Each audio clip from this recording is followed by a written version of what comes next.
Welcome to this exploration of garden hydraulics. If you've ever wondered how water magically reaches every corner of your garden through sprinklers or drip lines, you're in the right place. Garden hydraulics is the science of managing water flow and pressure in landscapes, especially for irrigation and drainage. It's all about using water's natural properties to keep your plants thriving efficiently. Today, we'll break it down step by step. At its core, hydraulics comes from the Greek words for water and pipe. In gardens, it involves designing systems that control water movement to prevent waste, erosion, or flooding. Whether it's a small backyard setup or a large landscape, understanding hydraulics ensures your garden stays healthy. Hydraulics works on key principles like Pascal's law, which states that pressure applied to a confined fluid is transmitted equally in all directions. Imagine squeezing a water balloon. The pressure spreads out evenly. In gardens, this means a pump or gravity can push water to distant areas. Water creates pressure through its weight. 1 foot of water height exerts about 0.433 pounds per square inch or This head pressure is crucial for moving water uphill or across flat ground. There are two main types of pressure, static and dynamic. Static pressure is when water is at rest, like in a full rain barrel. It's influenced only by elevation. For every foot you raise or lower the water source, pressure changes by 0.433 psi. Dynamic pressure kicks in when water moves, accounting for friction from pipes, fittings, and velocity. Too much friction, and your sprinklers won't spray evenly. Factors like pipe diameter, smaller pipes increase friction, and length also play a role. Smoother materials like PVC reduce losses compared to rougher ones like steel. Now, let's apply this to irrigation, the heart of garden hydraulics. Your system's pressure starts at the source, maybe city water at 506 psi or a pump. As water travels, elevation changes affect pressure. Elevation drops, AD.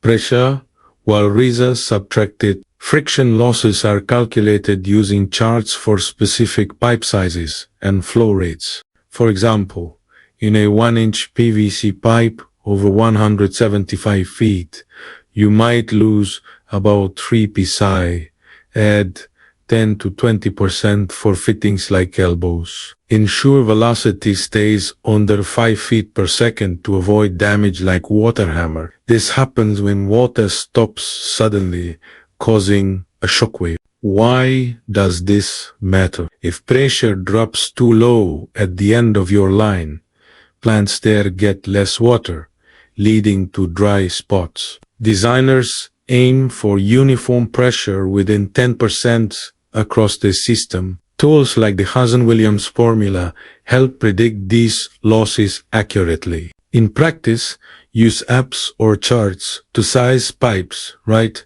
Bigger diameters for longer runs to minimize friction and maintain flow. Other influences include entrance losses at pipe starts and velocity. In a real garden, start by measuring your source's static pressure. Subtract estimated losses to ensure at least 2 or 3 psi at sprinkler. This keeps everything efficient, saving water and energy. Common techniques in garden hydraulics include drainage and irrigation systems. For drainage, swales guide runoff slowly, preventing erosion. Subsurface options like French drains use perforated pipes to redirect the ground. In irrigation, drip systems deliver water directly to roots. This minimizes evaporation, perfect for water-scarce areas. Smart systems use sensors for soil moisture and weather data to automate watering. For sloped gardens, terraces slow flow, while permeable pavements let water seep through, recharging groundwater and reducing flood risks. Hydraulics isn't just for pros. Try DIY projects. A hydraulic log splitter uses a cylinder to force logs against a wedge. Or build a garden cart with a hydraulic jack to lift heavy loads, like mulch. These use basic principles. Confined fluid transmits force. In summary, garden hydraulics works by harnessing water pressure and flow for efficient irrigation, drainage, and tools. It saves resources and boosts health. Start small, check your pressure, upgrade to drip systems, or experiment with DIY.